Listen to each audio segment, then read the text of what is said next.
Okay, welcome back mga scalper. Another technical analysis for BTC and wag na nga nating patagalin pa.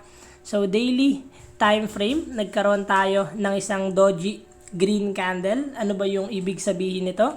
Silipin natin sa 4 hours time frame or sa lower time frame yung possible scenario nito. Okay, so may kita natin after magbasag yesterday yung support area natin. And sinabi natin na possible magkaroon tayo ng retest. So ito na nga. Currently, nagre-retest na yung BTC. So possible up until here yung resistance natin. And if magkaroon siya ng rejection dito, mga red candle sa 4 hours time frame, possible continuation lang to.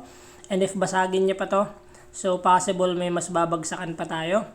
And if makakit naman yung BTC above here, so possible i-gain niya ulit yung area na to. And if magkaroon ulit ng another break dito, possible sumubok ulit magbasag ng resistance yung BTC. But currently, we are still on a downtrend and possible na mag-retest and continuation yung BTC.